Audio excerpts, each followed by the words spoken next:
Mengikat. Baby, maaf, apa ini tidak terlalu cepat? Belum lagi seminggu kita menjalin hubungan. Tapi, ucap Ipana lirih. Sayang, tidak apa kalau kamu gak menjawab pertanyaanku hari ini. Aku hanya ingin mengikatmu agar mereka bisa mundur secara perlahan. Aku tidak meragukan perasaanmu sayang, tetapi sungguh aku begitu takut jika mereka merebutmu dengan cara curang, ucap Tono lirih. Bi, panggil Ipana sambil menatap pria tampan yang ada di hadapannya. Jujur aku belum siap untuk menikah, tetapi untuk saling mengikat tidak ada salahnya juga kan? Ucap Ipana tersenyum. Kamu serius? Tanya Tono menatap Ipana lekat. Tentu aku juga takut kalau kamu tergoda dengan perempuan di luar sana. Mereka yang mau menyuguhkan apapun untuk pasangannya, ucap Ipana lirih. Tono berdiri dan langsung memeluk Ipana dengan erat.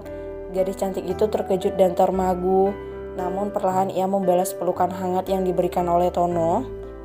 Aku yakin kamu gak akan menolak pinanganku di kemudian hari, tetapi untuk saat ini aku menghargai keputusanmu sayang, ucap Tono. Ia melepaskan pelukannya dan menatap manik mata Ipana. Tono menggenggam tangan Ipana dengan lembut dan mengecupnya. Pria tampan itu mengeluarkan cincin berlian yang ia bawa tadi dan menyematkannya di jari manis Ipana. Mulai dari sekarang kamu sudah menjadi milikku, Ipana Anindya Dirgantara.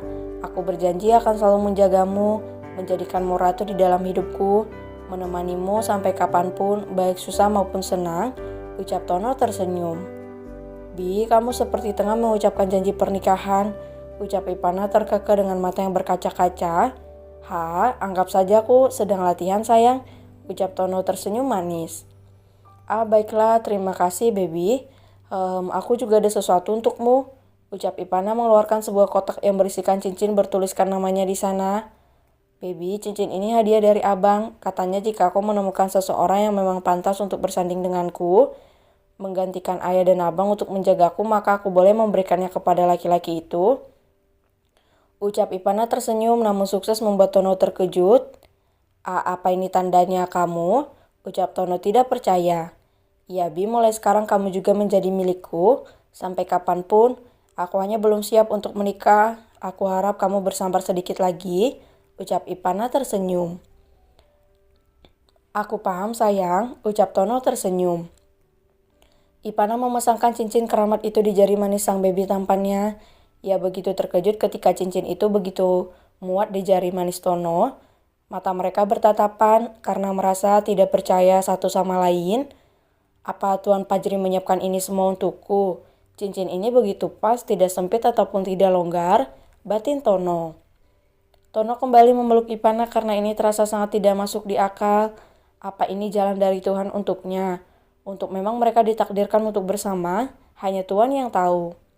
Yuk kita makan sambil menatap sunset, ajak Tono setelah melepas pelukannya. Yuk, ucap Ipana tersenyum. Mereka kembali berjalan ke arah tenda dan duduk di atas karpet lembut yang sudah tertata makanan di atasnya. Apa kamu membawa kue muffinnya, Bi? Ucap Ipana penuh harap. Ya, maaf sayang, aku lupa untuk membuatkannya lagi. Ucap Tono merasa bersalah ketika melihat wajah cantik Ipana berangsur sedih. Ya sudah, gak apa-apa. Terus kamu bawa apa lagi? Tanya Ipana. Banyak sayang, yuk kita makan. Ajak Tono. Mereka duduk di atas karpet dan menyantap hidangan sambil menatap indahnya kota besar itu di malam hari. Saling bercanda dan menjahili satu sama lain, membuat suasana romantis tercipta begitu saja tanpa dibuat ataupun direncanakan. Aku kenyang Bi, kalau seperti ini terus nanti aku bisa gendut, keluh Ipana bersandar di dada bidang Tono. Gak apa-apa gendut asal sehat, dan yang paling penting cintaku gak akan berkurang sedikit pun, ucap Tono membelai lembut kepala Ipana. Delik Ipana. Baby, panggil Ipana. Iya sayang, saut Tono tersenyum. Ini sudah paling jauh kita melakukan kontak fisik. Aku paham sayang. Ya, walaupun aku harus menahan diri untuk tidak menciummu yang selalu terlihat menggemaskan, ucap Tono yang berhasil membuat wajah Ipana bersemu. Jangan cium-cium nanti abang marah, ucap Ipana lirih. Walaupun aku sering menistakan abangmu, tapi kalau dia marah aku juga takut sayang, ucap Tono tergelak.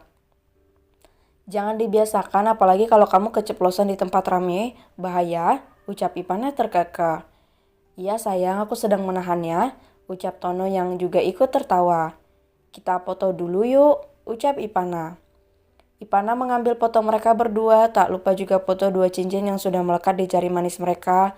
Dengan background langit malam yang sangat indah, Ipana langsung mengupload foto dua cincin itu dengan caption yang begitu manis. Baby, apa kamu mau aku tandai? Tanya Ipana sebelum menekan tombol kirim.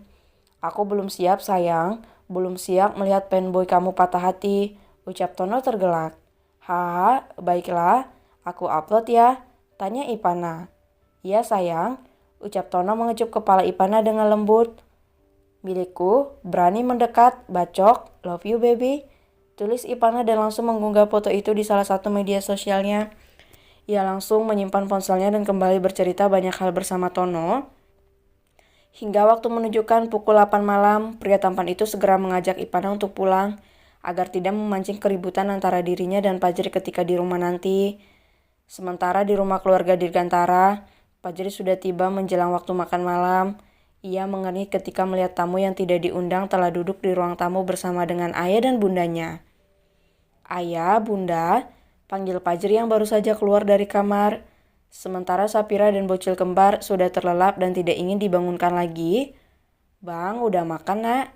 Tanya Fajira tersenyum. Sudah bunda. Fajri menatap Irfan dengan wajah yang penuh tanda tanya. Ada apa ini? Hadiah yang cukup banyak dan mereka datang dengan pakaian yang begitu formal. Batin Fajri mengernyit. Kamu sudah kenal kan dengan Tuan Fadil dan Wartaba? Tanya Irfan. Sudah ayah, apa kabar Pak Fadil? Senang bertemu dengan Anda, ucap Fajri. Ah, saya baik Tuan Muda, ucap Fadil tersenyum. Begini Tuan dan Nyonya, saya mewakili Azmi putra saya, kami berniat untuk menjodohkan putra-putri kita Tuan. Mengingat usia Nona Ipana sudah memasuki masa dewasa, anak kita juga sudah kenal dan sering bertemu. Jadi ya begitulah kira-kira Tuan. Tidak ada salahnya kalau kita mencoba untuk menjalin hubungan kekeluargaan, ucap Fadil tersenyum. Wajah Fajri dan Fajira berubah tidak suka mendengar penuturan Fadil tadi. Namun berbeda dengan Irfan yang masih bisa menyembunyikan raut wajah tidak sukanya dengan memasang mode dingin. Apa alasan Anda untuk menjodohkan anak-anak kita? Ipana masih terlalu kecil untuk dinikahkan, apalagi dengan sifatnya yang tegas dan keras kepala. Itu hanya akan menjadi bumerang di dalam rumah tangganya nanti, ucap Irfan. Saya menyukai Nona Ipana, Tuan. Saya yakin bisa membimbingnya menjadi istri yang baik, Tuan, ucap Azmi. Apa kau pikir adikku tidak baik? Sarkal Fajri menatap Azmi dengan tajam. Maksud saya, ucap Azmi terpotong ketika Pak Sakti membuka pintu. Bunda, panggil Tono yang datang tergesa-gesa sambil menggendong Ipana yang sudah tidak sadarkan diri. Fajri langsung mengambil alih adik kecilnya dan membawa Ipana menuju kamar, diikuti oleh Tono dan Fajira. Setibanya di kamar, Fajri segera membaringkan Ipana dengan lembut dan melihat apakah ada tanda-tanda yang mencurigakan di tubuh adiknya atau tidak. Ipana, kenapa Tono? Tanya Fajira khawatir. Nana nggak apa-apa bunda, Nana cuma ketiduran, mungkin kecapean jadi Tono nggak tega untuk membangunkannya. Bunda maaf, sudah membuat bunda panik, ucap Tono merasa bersalah sambil menggaruk tengkuknya. Syukurlah, bunda pikir Ipana kenapa-napa, ucap Fajira bernapas lega. Sementara Fajri menatap Tono dengan tajam. Ia tidak suka jika Ipana disentuh sembarang oleh orang lain. Ikuti saya, ucap Fajri tegas dan keluar dari kamar Ipana. Baik Tuan, ucap Tono mengikuti Fajri setelah berpamitan dengan Fajira.